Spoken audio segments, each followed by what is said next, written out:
Welcome to Real World Peaceful Parenting, a podcast for parents that are tired of yelling, threatening, and punishing their kids. Join mom and master certified parent coach Lisa Smith as she gives you actionable, step-by-step strategies that'll help you transform your household from chaos to cooperation. Let's dive in. Welcome to today's episode. I know I say it every week, but every week it's true. I am so excited to be with you here today. And today we are joined by an extra special guest, Kyla. Kyla is a mom to a 6-year-old, world's most adorable, strong-willed little boy who is just the light of her life. I met Kyla 3 years ago when she came to me to engage in some one-on-one coaching. And we often laugh and joyously while smiling at each other about the transformation that Kyla's experienced through parent coaching. And she graciously and kindly, which I really want to acknowledge, volunteered to come today and share her unique experience with you to talk about what the transformation has been like for her, her son, and her extended family. So join me in welcoming Kyla to Real World Peaceful Parenting. And again, Kyla, thank you so much for being here and paying it forward by sharing your journey. You're welcome, and thank you for having me. It's such a privilege to even be a part of your podcast. I'm so excited. All right, let's dive in. So tell us a little bit about what parenting was like before we started coaching. Just give us a glimpse into how it was for you. Well, I would say it was definitely a lot different than it is now. It involved a lot of stress and anxiety and worry that I would parent like my father parented me, which was very abusive. And I was afraid that I was going to end up like my dad and treat my son the way that my dad treated me. And I was terrified and didn't know how to prevent that. And so that's why I reached out to you and your coaching. So the goal was to break that generational pattern that you felt like without some intervention and work, you were doomed to repeat. Yes. That is, let's just say for a second, work worth doing in the world. Yeah. Completely. Yeah. Yeah. I feel like if all children had this kind of parenting that you teach and that my son gets to be a part of and benefit from, that the entire world would shift. It would be this peaceful world that we all at one point thought was possible when we were little kids, I guess, or listen. And so, yeah, I just didn't know how to parent because the only thing I remembered was how I was treated and that I just didn't want to do that. But I didn't know how to not do it. I didn't know how to parent in any other way. So I literally just was like terrified of parenting. And give us a glimpse into what that terrified in parenting looked like for you day to day, not so much in how it presented itself, but what did that stress and anxiety behind the scenes look like? I think there's a lot of people, Kyla, that are relating to what you're saying. And let's just talk about what that stress and anxiety that you were going to repeat those same patterns that were modeled for you. What did that feel like inside? I felt a lot of guilt. I felt a lot of fear of what I could do to hurt my child, not even physically, but just emotionally, verbally. I started to yell at him, and there was about a handful of times that I cried for several nights after yelling because my yelling equated to me in my mind that I had just done what my father did, but my father did a lot more than yelling, but I put the two together like they were the same. And so when I would tell a friend, they'd say, oh, we all yell at our kids. I mean, every parent loses it. And I would be like in my mind thinking, no, you don't understand how I yelled at him. It was horrible. I should, be punished for it. Like I'm a bad parent. And I would go down these tunnels in my head, like just totally doomed and helpless. And then I would do it again a few weeks later. So there'd be like weeks in between where it'd be okay, but then it would happen again after I swore to myself that I would never, ever do it again. I can relate to that. That was my story too. Every morning I would lay in bed and commit to today's the day I'm not going to yell. And nobody wanted to stop yelling more than me. And then in the heat of the moment, it was a pattern that repeated itself, much because of my own upbringing as well. Okay, so you find me, you commit to signing up for some one-on-one coaching with me. Talk to us about, after the signing up, what concerns came up for you? What was going through your mind? First of all, I was embarrassed and I didn't want anyone to know that I was even reaching out to you because, like, I saw a Facebook ad through a friend of mine that it said, stop yelling and start connecting. And I was like, no one needs to know that I yell. Like, yeah, I might tell a close friend, but I can't be known for like yelling. And it was super embarrassing. And because I equated it so much to this massive abuse that my father had done with me. I was afraid to even contact you. And then I also was like, is this really going to work? I mean, this is impossible. Like, but I'll try, but we'll see how it goes. I was kind of apprehensive. Yeah. And then we had our intake call where we get to know each other and make sure we're fit. You signed up and we talked about what you wanted to accomplish. I remember it. And we talked about the parent you are now and the parent you wanted to be. And I assured you that I could help you get there. And I remember you sort of saying like, yeah, I don't really believe this is actually going to happen. Yeah. And we had this extremely powerful coach session that it changed my entire life. I had like this epiphany that didn't hit me until the next day, because even while you were coaching me, I wasn't getting it. Like I conceptually could understand what you were saying, but I couldn't even grasp it because it was so not like anything I've ever heard before or thought about. I just thought I was doomed. I don't know if you remember, but basically we had this conversation where you asked me, what am I thinking right before I'm about to yell at my son? And I said, no matter what, I'll always end up like my father. And you said, wait a second, you just said no matter what. So no matter what kind of self-development you do, no matter how many books you read, no matter what coaching you get, you're going to end up like your father. And so in a flash, I could see that didn't make sense, and it wasn't true. But I really believed it, like you couldn't tell me otherwise. And so then you helped me create a new belief that was a lot more accurate.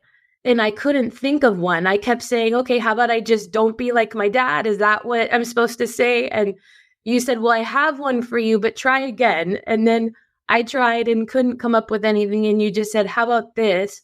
How about my father is my greatest teacher of what not to do?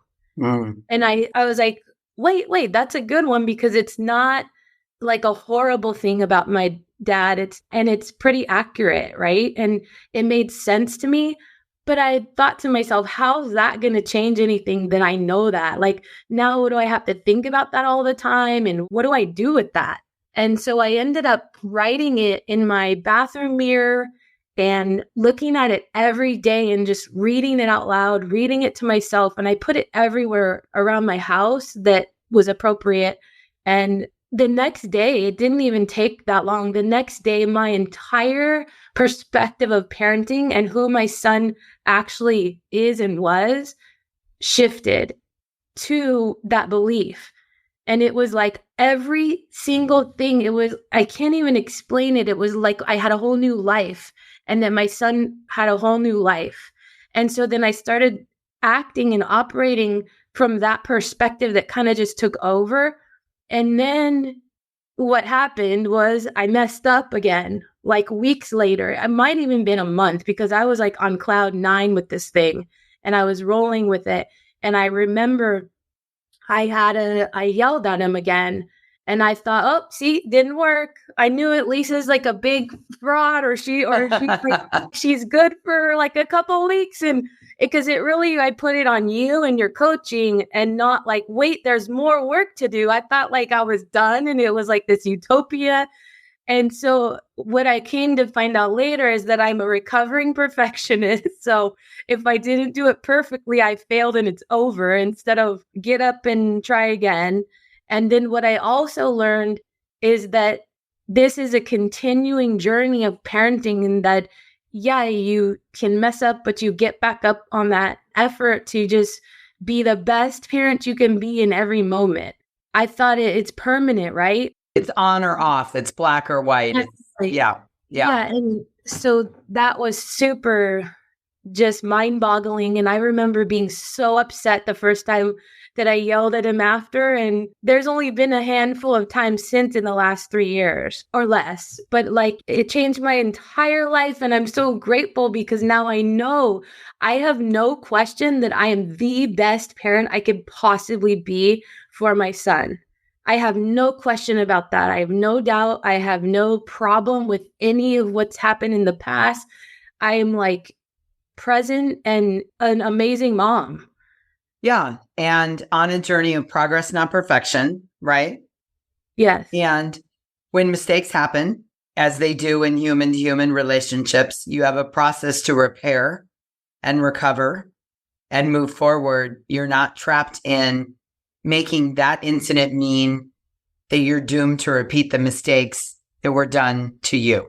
Completely. And I'm constantly aware of how I'm being as a parent. It's a lot of work, but it's so beneficial. And if I do mess up, I definitely stop myself. Like it's immediate. And if it's too late where I've already yelled, then I'll go back right away and just say, Oliver, I'm so sorry. Mama made a big mistake and I apologize. And I don't give a reason. I just say, and then he says that hurt my feelings. And then I'll say, I'm so sorry, buddy. Like I just yelled and that's it. And then we move on and I might think about it for the next hour. I'm better at now I don't think about it for days, but I really go there and do kind of an after action review. Why did I get it was because of my own trigger. I just was rushing, or I was just trying to make him do what I need him to do I was going there in my mind. And so then I yelled, right, to get him to just do what I need him to do. Or you have a deep seated desire not to be late for things. So the fear of being late can create the trigger for you of rushing him along, which at 6, that's difficult to do. And then you might snap a little bit. Yeah, yeah. And now you have an understanding of where it comes from. And so you can also backtrack and work that. So the beauty is you can work forwards and backwards with no guilt or shame. Exactly. Well, there's still a little bit of guilt and shame. And I think it's because I think as a kid, we were shamed and made to feel guilty to learn a lesson. So sometimes I'll stay there a little too long because I'm I cannot do that again. It's wrong. It is not okay. And there's all this judgment going on. But then I just go no, Lisa says the enemy of the greatest parent is guilt, right? And so I just try to let that go. And it takes a minute or whatever, and then I move on. I'm not going on for days in this guilt, and then it has me be a better parent and learn and kind of go back. But if I do think that if you just move on and you don't try to get deeper with yourself and go deep dive and scuba dive with yourself, then you're just back in the same thing over and over again. And I think that's the difference. If I didn't ever meet you or know about your coaching, I would be this guilty person all day long, just keep making the mistake over and over and have no idea what to do with it. Yes. Yes. And also, I would like to ask you to speak about this because I would like the listener to know this if they don't already, is that sometimes, most often, in the mistake, in the yelling or the storming, let's call it, there can be connection through that during and after, in taking responsibility as the parent and owning the mistake and apologizing to the kid, in doing an after action review and discovering where the trigger came from. There can be connection with the child or children all the while that is going on. Yes? For sure. I've asked Oliver before, how do you feel right now? And he'll say sad, or, right after, let's say I yelled at him and he'll say, I'm sad. And I'll be like, oh, I would be sad too. I'm so sorry, buddy. And then, then I'll check in a little bit later, but then he's kind of over it. Cause kids just kind of move on and they're in the present moment. So yeah, there can definitely be connection after. Obviously, I don't want to go around creating that to have connection. And I find a lot of ways to connect all day because of your coaching. I'm constantly looking like, how can I make this fun? Like, how can I get down on my hands and knees and really play with my son? That's what he wants, even though it's inconvenient to me or I'm busy, or I'll stop and I'll just do eye to eye and I'll start playing with him, even if it's for 5 to 10 minutes. And you can tell a huge that it impacts him in such a positive way. He feels really kind of like he loves it, Mm.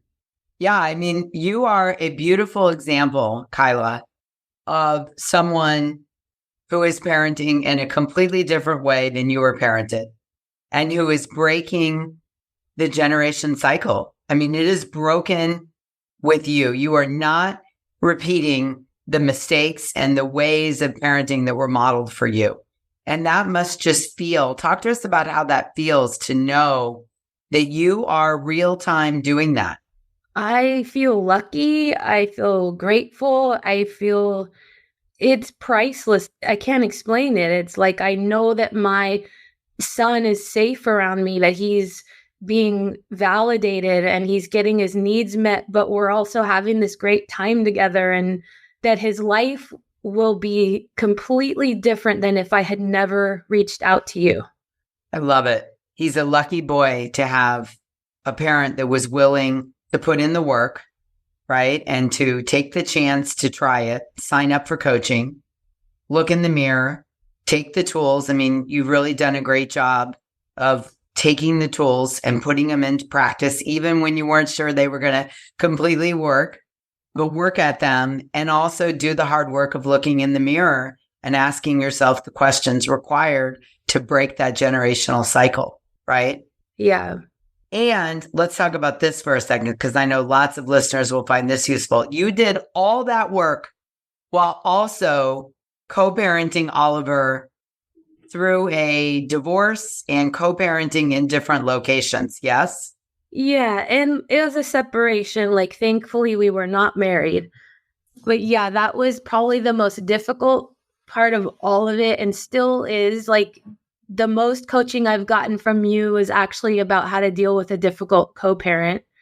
And that involved, for me, being a recovering people pleaser, a recovering perfectionist, a lot of drawing boundaries, learning how to draw boundaries and knowing that those are for me and not for the other person. The boundary is set so that I can benefit from the boundary in a mentally healthy way. And it's not to stop or control another person's actions. It's strictly just for me to have a safety barrier, boundary. And that's something that it all goes back again to my dad abusing me, where I literally became invisible and perfect so that he would never come after me, and he would just leave me alone and even forget about me. That was my strong suit that I, as a child, chose. And it's very helpful, but it's not helpful as an adult. And so learning that and getting through all of that is really what, like, my co-parent can very much parallel my father. And so in my mind, it's my belief, it's all my own thinking and my beliefs, right? Because they're two totally separate people, completely. But I can collapse it at times and then kind of get stuck, right? And so that's the real work that I've done for the last 3 years. And I've had a lot of progress with the co-parent. We can actually be around each other with our son for brief periods of time and be great with each other in a way that he feels like good about it, whereas that was not the case. And this is only up until this June that this started. Actually, this started in May. We just recently started to be civil and being able to hang out with each other with him, which is what he's asked for. Right. And so that's been, prior to that, we weren't capable of it. I mean, I think I was, but I didn't get the reciprocation from the co-parent. And what I think is so beautiful, Kyla, about your journey is that Oliver's co-parent doesn't even know the work you've done. I mean, hasn't been involved. You've done it. You've single-handedly changed the relationship between you and the co-parent by the work you've done on yourself, by applying the tools. And I think it's fair to say you and your co-parent and I want everybody to hear this for the people that can relate to this, like you all don't share similar interests, values, boundaries, and yet you found harmony in raising the 6-year-old little boy together. Can you speak to that? Yeah, I mean, she's not a part of the peaceful parenting. She'd probably be more on the permissive side. And so, yeah, it's very difficult because I want to tell her how to parent him and what to do and what works and try this. When I do this, it works. And they're not that open, and they're not really, I don't know if they're not ready or they just don't care. They're not like they can do it on their own. And so, yeah, I think that it's been mostly just like me putting the blinders on and knowing that I just have to parent the way I parent. And if he's exposed to one person that parents this way, it will outweigh anything else, is kind of the goal and the hope for me. And whether it does or not, it doesn't matter. This is who I am as a parent. That's right. And you're not going to spend all your time trying to control what's happening in the other home. You're going to make the most of your time that you're with him, that you influence him, that you care about him, and that you connect with them. Because what we do know is that a child growing up feeling like one person sees them, hears them, and values them is what they need in the world. Yeah. And I think that's who that person for me was, my mom. And so if I didn't have her, I don't know who I would be without at least her. And then that's kind of how, and I've also heard, I've been to a co-parent class that's mandated by the court, but I went unmandated. I just voluntarily took the class. And that was one of the first things the teacher told us, is that the child needs just at least one person that they're safe around and loved by. And so the kind of the focus there was also to just like do what you got to do in your home and don't try to control the other parent. But I really got that from your coach, and you literally said put blinders on, and I couldn't even, again, at the time I was like, how do I can't, like, it's hard to fathom. And then I just trusted you and I started doing that. And I'm also not perfect at that either. I've actually corrected her in front of him and then apologized for it offline later and didn't do it since. Like, so I'm just so aware, like, if I do make this mistake, I can go back and repair. And that also can create a connection too. Yes, again, the same connection through the accountability, responsibility, and apology. Yes. And I wanted to say, again, that theme of progress, not perfection, even in the relationship with the co-parent, has served you well, right? Letting go of the idea of perfection and just striving for progress, even in your own behavior, how you show up, how you communicate. You've reached a place where you've been able to ask her, can we communicate this way? What do you think about that? And getting a response from her feels like connection as the co-parent, no longer in a romantic relationship, right? Yeah. And also, like, on that note, I think it's important to mention that we're able to kind of see eye to eye with his coaches and his teachers. And so we'll collaborate before we communicate with them. And then it ends up working out because we're on the same page and we're not like competing with each other while we're trying to also advocate or stand up for or help Oliver, with support Oliver. Totally. So that, which isn't where you guys started out when you came to me. Where you started out was you were texting each other multiple times a day. She would often fire something off without your consent or even eyeballs on it to someone, and then you guys would argue about that. I mean, you've come a long way in your connection for your son, and how you've really developed policies in how to approach things that have pushed the ego aside so that you're doing what's best for your son. correct. And the biggest source of that is that you teach emotional intelligence. And that's what I've learned is the crux of everything. And it's the crux of everything with every relationship I have, not just with my son or the co-parent, but everybody, people at work, people, my family, friends. It's impacted my whole life. This whole, being emotionally mature and being aware and responsible of how I'm being. making decisions from the frontal part of the brain, which is about the bigger picture and what benefits the most people all at the same time.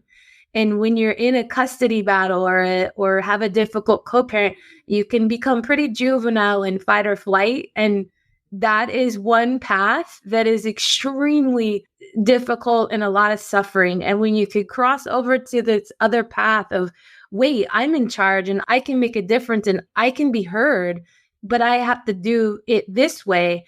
Now there's a whole world available that wasn't before. And it's all because of emotional maturity. And it's something I was never taught, and I will definitely be teaching to my son. And I am through modeling, but there's ways to do so. And I just am excited as he gets older to really have real conversations about emotional intelligence. Totally. One thing we say in my community, whether you're in the Hive or you're doing one-on-one coaching with me or both, is that a rising tide lifts all boats. And one thing I find over and over and over and over again in the 15 years I've been doing this is when a parent comes in for parent coaching, it has the opportunity to positively influence and affect every relationship in their life. Their partner, if there is one, their co-parent, if there is one, their mother, their mother-in-law, the neighbor whose dog won't stop barking, the coworkers, the boss. It's the rising tide, working on raising, understanding what emotional intelligence is, understanding emotional maturity, understanding what emotional immaturity is, really understanding it, and then committing to raising our own emotional maturity, which is totally possible at any age. Raising that is the rising tide that lifts all boats in our life. Yeah. And I think what it takes is for someone, at least in my experience and through it, is I had to realize that I'm also emotionally immature sometimes, or a lot, or now it's better and I'm not so much. But there was a specific coach call you had with me where I realized, oh, wait, I'm also being emotionally immature. And it was kind of embarrassing. I was like, wait, I strive to be this amazing. Yeah. I'm always the good one. I'm the one that's right. There's no way. And then it was like, oh, I've also been emotionally immature. And to not be to sit in the shame of it, but then to go oh, what could I do about this? And this is now what I want to strive for all the time, is to be the emotionally mature person. Yes. So, well, and I don't even think anybody has to sit in shame of it. I think that when we can learn about this and drop our ego and we sit in the realization of it, because, we talk about this, we're all emotionally immature given, the situation, the circumstance, the topic, we're all triggered, all of us, into emotional immaturity from time to time. And the ability to look at that and examine it without ego and sit with it and accept it and then commit to doing better, to commit to healing the wound or the trigger, to commit to working through it so that the next time that situation presents itself, I can strive to be the most emotionally mature person in the room, really is what I think is at the essence of all this. And, Kyla, I have to compliment you. I mean, there's a million ways to compliment you, but one of them is that you've done the work. You've done the work to acknowledge, this is an area I can grow in. This is an area that I can sit with it and look at it in its perspective. And so I think even now, when sometimes that emotionally immature persona rears its head, you're able to look at it in a completely different way, without judgment, without shame, with a compassion, empathy, understanding. And when we practice that, here's the beauty. When we practice that on ourselves, that's an available gift to offer our children, right? So when your son is emotionally immature, you're able to stay regulated, provide empathy, understanding, work through solutions, encourage him to evolve from that place. But if we're not giving it to ourselves, then it's not available to offer our children. And I've just seen you grow so much in this area and really mature in this space. It's been beautiful to witness over the last couple of years. So if someone's thinking about reaching out to me or another parent coach, what would be your advice? I would never go with anyone else. I don't know if it's because we're such I did not ask her to say that. I really wouldn't. I'm so just blown away. I feel like you're also kind of psychic. Like you just know stuff. And I have been on 3 years of almost weekly coaching calls and if I missed one, I'm listening to the recordings because I always want to hear everything applies to me. I just listen as, okay, how does this apply to me? How does this apply? And there's never one coach session that doesn't apply to me. And so I just am open and look out for it. And so I have a lot of experience of what your responses are and where you go with people and how you go all the way to the last end of what's possible with a person, and no matter how long it takes.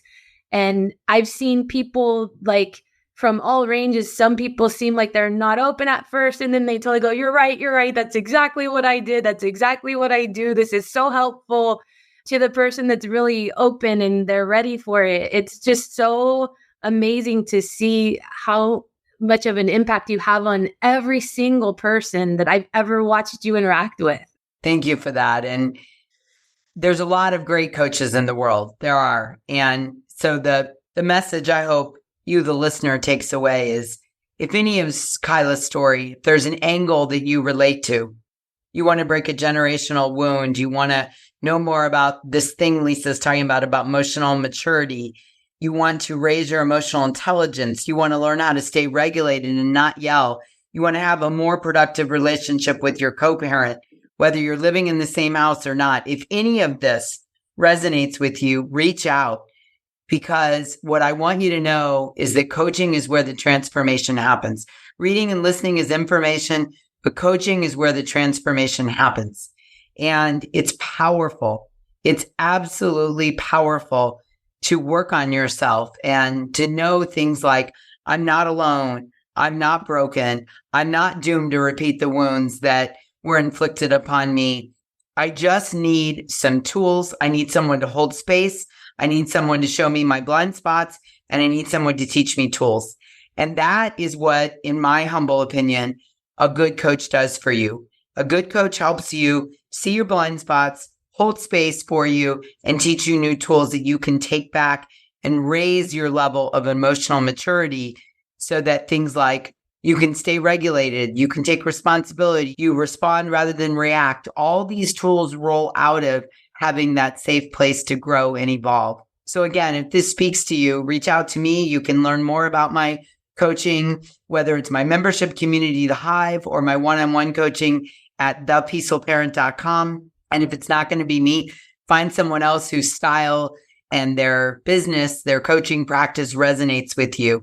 But please, please, please reach out and get the help and support that speaks to you.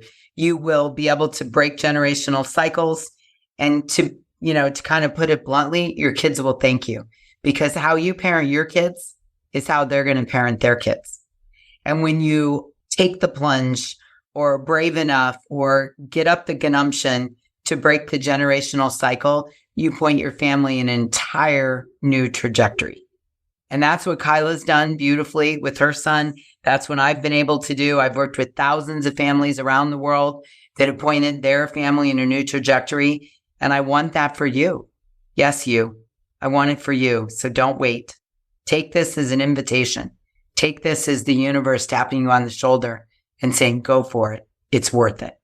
Okay, Kyla, a million, a bazillion, a trillion thank yous for coming and sharing your story so wonderfully with us, so well articulated in the transformation that you've had. And on behalf of all the listeners, thank you so much for sharing and paying it forward.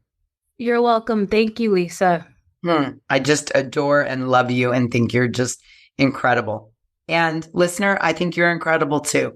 And I want you to know that I see you and that I'm here for you. And until we meet again, I'm wishing you peaceful parenting. Thank you so much for listening today. I want to personally invite you to head over to thepeacefulparent.com/welcome and sign up for my free Peaceful Parenting mini course. You'll find everything you need to get started on the path to peaceful parenting just waiting for you over there at www.thepeacefulparent.com/welcome. Can't wait for you to get started. Thanks for listening to Real World Peaceful Parenting. If you want more info on how you can transform your parenting, Visit thepeacefulparent.com. See you soon.